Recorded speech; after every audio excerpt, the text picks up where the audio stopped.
Take a sneaker, $900, maybe a little more. You wear it for 6 weeks, and the leather creases hard across the toe box. The sole starts to separate near the ball of the foot, the stitching at the heel loosens, and the most durable thing on that shoe is the logo on the tongue. Now cut to a different sneaker, maybe 700, no massive logo, no celebrity campaign, no resale frenzy, and the leather is thicker, smoother, and better tanned. The sole is stitched and not glued, the lining is clean, the shape holds, and 6 months in it still looks like a shoe you would buy today. Same price category, opposite experience, opposite value, and that is the question this video is asking. When you spend serious money on a luxury sneaker, are you buying a better shoe? Or are you buying permission to wear the brand name on your feet? We analyzed 10 luxury sneaker brands and looked at materials, construction, margin, design longevity, comfort, and what actually happens to the shoe after the hype cycle dies. We split them into 2 groups, 5 brands that are not worth what they charge, and 5 that can actually defend the price. By the end, you will have a different way of looking at an expensive sneaker, one that has nothing to do with who is wearing it in the ad.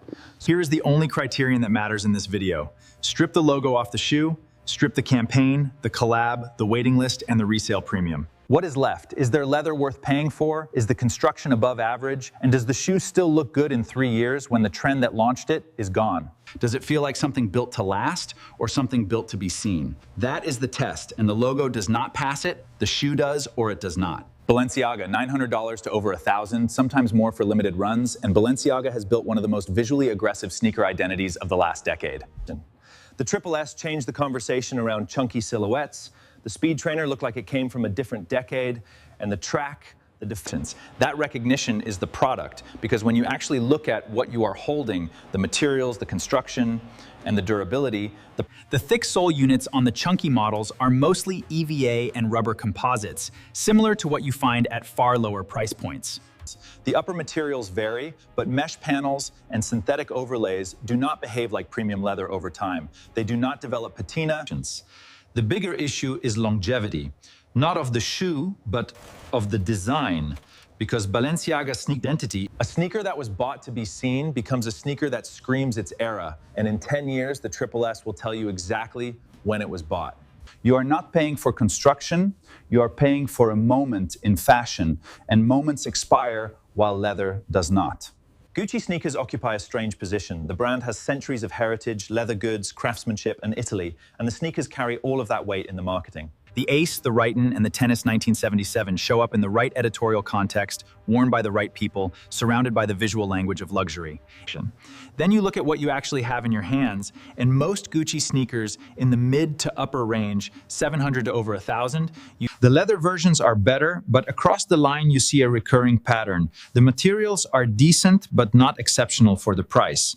The soling is often vulcanized rubber or simple cup soles, not Goodyear welted, not Blake stitched, and nothing that would significantly increase durability.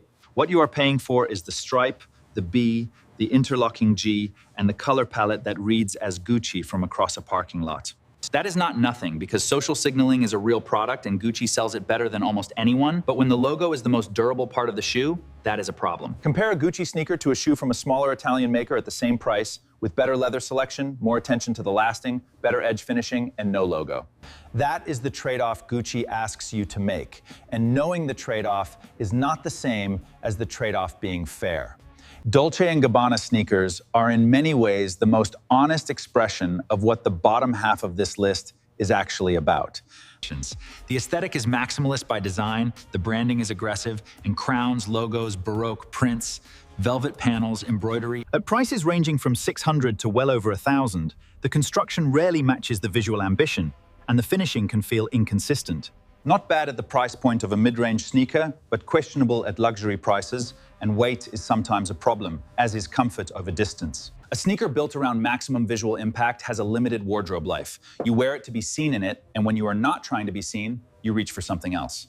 That means the cost per wear on a $1,200 sneaker you pull out twice a month is painful math. Luxury is supposed to mean something that performs better, lasts longer, and integrates into more moments, but Dolce's sneakers are often visually powerful in a Versace, the Medusa, the gold hardware, the Greek keyboarder, the deep navy and imperial purple, and one of the most immediately recognizable visual identities in fashion. At $600 to $900, Versace sneakers deliver a very specific thing very well. They communicate wealth and brand recognition instantly. The construction on most Versace sneaker models is competent, not bad, not exceptional, and the leather models have decent leather, while the soling is functional. But there is very little in the physical object that would justify the price outside of the Versace name, and the stitch work is not notably superior to what you find at lower price points.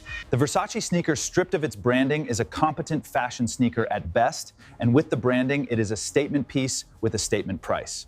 That is a valid product, but it is a logo on a shoe and not a shoe with a logo, and at $900, the difference matters.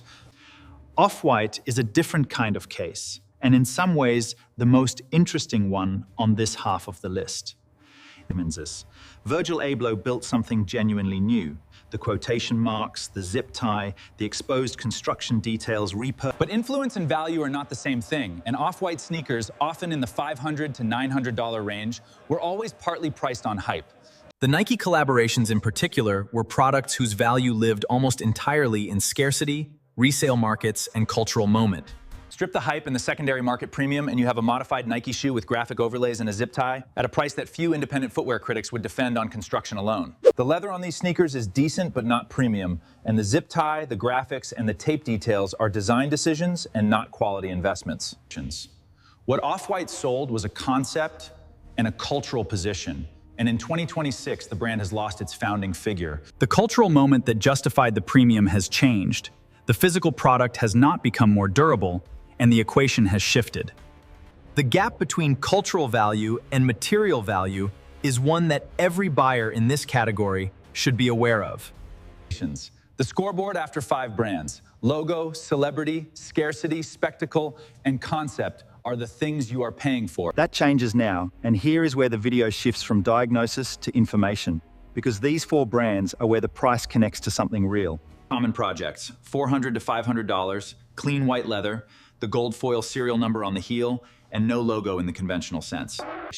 No campaign, no celebrity ambassador you can name, and the Common Project's Achilles low is one of the most defensible sneakers in its price category. The leather is full-grain calf leather, sourced and produced in Italy, and in the sneaker world, at this price, it is genuinely notable.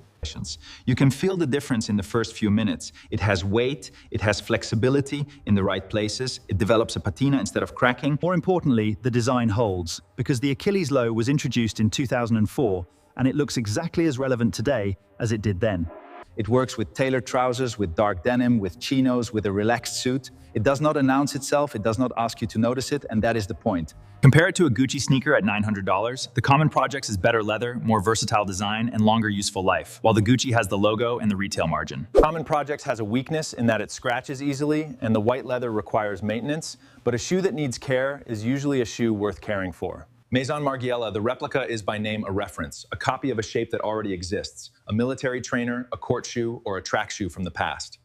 Maison Margiela takes those silhouettes, strips their original branding, and rebuilds them with better materials, cleaner execution, and at $400 to $500, where Common Projects wins on formal versatility, Margiela wins on casual range, and the replica is one of the most wearable luxury sneakers available.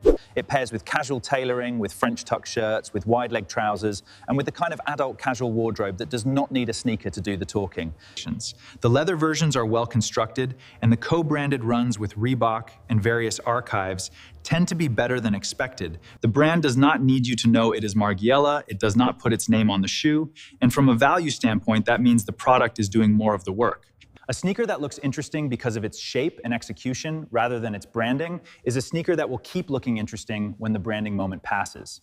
Margiela never had a branding moment. It has a design position, and that is more durable. Brunello Cucinelli, $700 to $1,200, sometimes more, and the argument is this: the materials are genuinely superior. The suede is thicker and softer than what most sneaker brands use, the nubuck is fine-grained, and the rubber soles are designed for the weight and silhouette of the specific model. The colorways are restrained: earth tones, neutrals, dusty blues, and off-whites, not because trend demanded it, but because The construction is meticulous in a way that shows. The lasting is precise, the edge finishing is clean, and the linings are leather or quality fabric.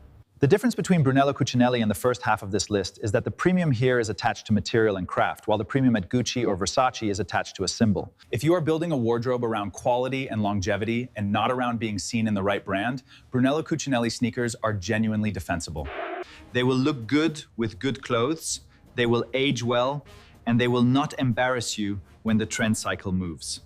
Zegna. Ermenegildo Zegna is primarily known as a suit maker, and the sneaker line, particularly the triple stitch, is the brand's argument that the same principle. At $600 to $800, the triple stitch is quiet, technical, and adult in a way that very few luxury sneakers are.